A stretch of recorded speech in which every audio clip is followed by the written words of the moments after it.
Janasena party పేరుతో registration చేయించుకుని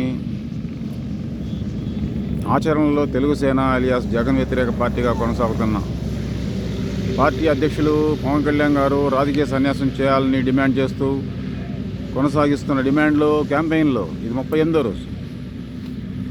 అత్యంత బాధ్యతాయుత గల వ్యక్తిగా ప్రపంచ బాధ్యత అంతా తన నెత్తినే ఉన్నట్టు, తన భుజాల మీదే మోస్తున్నట్టు బరువంతా మాట్లాడే పవన్ కళ్యాణ్ గారు, ఆవేశంతో ఊగిపోయే పవన్ కళ్యాణ్ గారు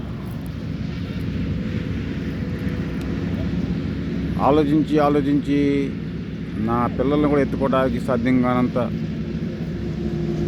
బలహీనుడిని అయిపోయాను అని మాట్లాడుతున్న పవన్ కళ్యాణ్ గారు మా మాటలకు మాత్రం స్పందించడం లేదు. పవన్ కళ్యాణ్ గారు రాజకీయ సన్యాసం సమాజానికి, ఆంధ్రప్రదేశ్ ప్రజానీకానికి చాలా అవసరం. తను ఒక పార్టీ అధ్యక్షుడు అయి ఉండి మరొక పార్టీ అధ్యక్షుడు గొప్పవాడని, తెలివిగలవాడని చెప్పడం, జనసేన పేరుతో రిజిస్ట్రేషన్ చేయించుకున్న పార్టీకి అధ్యక్షుడు అయి ఉండి తెలుగుదేశం పార్టీ అధ్యక్షుడు చంద్రబాబు నాయుడు గారు 15 ఏళ్ళు ముఖ్యమంత్రిగా ఉంటే చూడాలని తన కలగంటున్నానని, తన కోరికని, తన ఆశయమని చెప్పడం, ఇదంతా చాలా రాజకీయం కానటువంటి అభ్యంతరకరమైన వ్యవహారం, ఒక అరాచక వ్యవహారం. అందుకనే డిమాండ్ చేస్తున్నాం, పవన్ కళ్యాణ్ గారు రాజకీయ సన్యాసం తక్షణం అవసరము.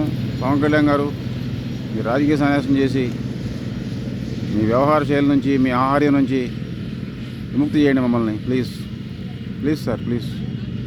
కమ్యూనిస్ట్ ఇండియా వదిలేను, కమ్యూనిస్ట్ విప్లవం వదిలేను.